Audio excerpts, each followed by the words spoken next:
Hello. I want to have a casual chat about a rather surprising thing that I noticed in a recent interview with Barbara Kingsolver that was in The Observer about a week ago, and a viewer pointed this out to me as well. So the journalist Rachel Cook interviewed Kingsolver about an early nonfiction book of hers, which is being printed in the UK for the very first time. So they're discussing that book and Kingsolver's career throughout the interview. But then the very last paragraph of the interview, I'll read it out to you because you'll see why it stood out to me.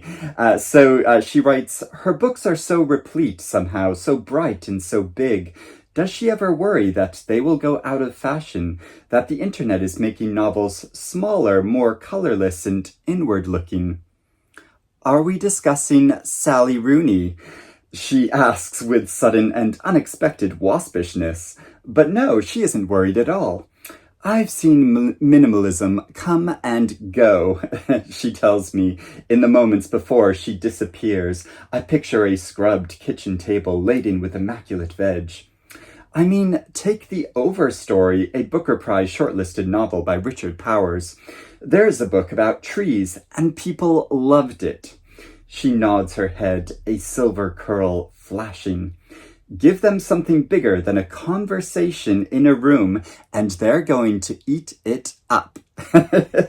So this is interesting how Barbara Kingsolver seems to be making a dig at Sally Rooney, and I sort of bring this up not just as a piece of literary gossip, although it is quite juicy and really stood out to me, but also as a way of talking about these two authors of Barbara Kingsolver and Sally Rooney, and are there styles and the subject matter, are they diametrically opposed to one another, or do they have some common ground? If this is going to become a Kingsolver versus Rooney thing, can you only be a fan of Barbara Kingsolver or Sally Rooney? And I want to state right off that I am a big fan of both of these authors, but yeah, I think it's interesting how they seem to be bringing up of two different stylistic approaches to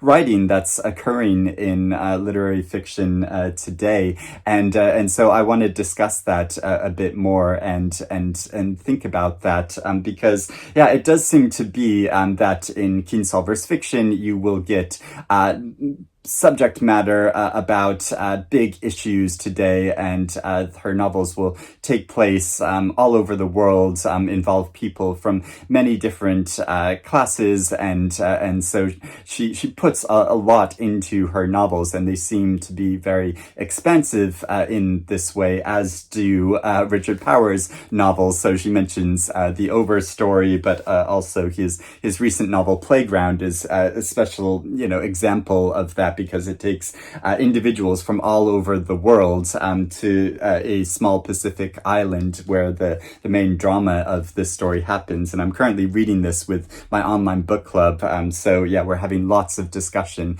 about all of this. And I am a big fan of Richard Powers as well. And so is that kind of subject matter and approach to writing, is that very different from what Sally Rooney is doing in her novels? And she makes a special dig, seemingly at the very end of this interview, with saying something bigger than a conversation in a room, which Sally Rooney famously, so many of her characters, it'll involve just a couple of people or a small group of people that are having long discussions, and so much so that her very first novel was called Conversations with Friends. And so this is something that Sally Rooney writes about a lot. And what Kingsolver seems to be doing is criticizing how not so much I think the stylistic approach in the actual writing and style of the prose, but the approach to subject matter, that these are characters of from a certain class, a certain milieu, know and have a certain level of education, and this is a criticism, which is often made about Rooney's books, and her characters, that they all seem to be of a piece. And although in her new novel Intermezzo, there are characters of many different classes. There's a very well-to-do lawyer, but then there's also a woman that's who's the student who has been made homeless and is really struggling financially, and a chess whiz who's also not very financially secure. But yeah, a lot of Sally Rooney's characters do seem to be of a type and of a certain group, where the characters in Kingsolver's and Richard Powers' fiction, there's a real much bigger diversity that are covered in those books. But then you could also criticize, I think, especially criticism has been made in Richard Powers' fiction that really is reaching to try to be as inclusive and is possible, and so is this reaching for experiences that he may not be naturally as familiar with, and is that better than just writing about the people and the groups of people that one knows about, and so this is an interesting issue and subject of debate, which has been ongoing, I think, in fiction for a really long time, and she points out this minimalism, which again, I don't think it's so much about the stylistic approach to the writing and how it is written, because there's always been this kind of minimalism of individuals that are really focused on themselves rather than the wider world around them. But I don't really see these different authors in opposition to each other. I think a lot of them are covering a lot of similar subject matter. So in both Rooney and Kingsolver, you get a lot of discussion about capitalism and the workings of society in today, and how this creates different levels of classism, and characters that are dealing with a lot of common issues to do with humanity, about human relationships in both family and romantic relationships, and characters that are dealing and struggling with grief, and so I think there's a lot of commonality between these authors, but I can see how Kingsolver would see that at least on a surface level, the characters and the subject matter of Rooney's novels are of a kind of more inward-looking nature than what she covers in her fiction, and of course, you don't know how much the journalist Rachel Cook has kind of massaged this interview that she did with Kingsolver to end with this final paragraph in her interview to bring up this kind of catty remark that Kingsolver made, and highlighting it in this way.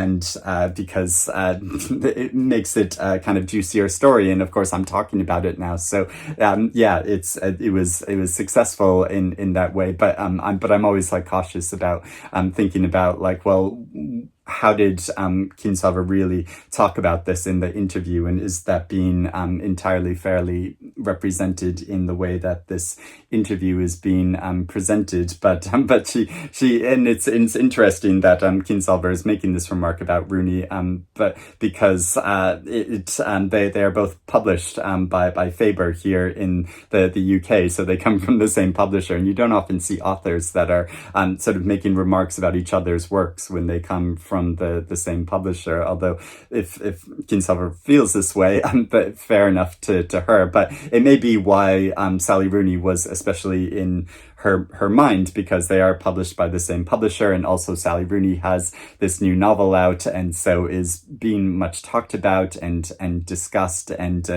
so it's very likely that many more people will be reading Intermezzo than Barbara Kingsolver's new nonfiction book. And of course, Kingsolver might feel a bit annoyed at that at some level, although Kingsolver has also had such massive success. I'm sure she's not too worried about it, since Demon Copperhead was such a major success, and Kingsolver has won the Pulitzer Prize. She's won the Women's Prize for Fiction twice, and so yes, certainly is a much read and beloved author. But yeah, I really enjoy all of these authors' works, and really and I'm a big fan of all of them. So like, in a way, like, I want to be like, oh, but can't we all just get along and like discuss? And I'm sure at the base of it, Kingsolver would probably agree with that. But it's kind of surprising to see her making this criticism of Sally Rooney in this way. So I'd be keen to know what you think about all of these different authors. Do you enjoy their fiction? What do you think about this section of the interview and Kingsolver's seeming criticism of Sally Rooney? I mean, if an author is talking about the internet age, as Rachel Cook sort of brings up, and how the internet is kind of shaping fiction, well, I mean, shouldn't that be reflected in current day fiction? I mean that just seems like a really obvious thing, and to ignore that completely seems to be ignoring both the modern world and the fact that so many people today have grown up, with the internet as such an essential part of their lives and existence. So yeah, that seems to be a strange criticism to make. But yeah, it's a kind of interesting way of discussing, I think, literary fiction today. So I'd be keen to hear your thoughts about all of this in the comments below. But I hope you're doing well, and I will speak to you again soon. Bye bye.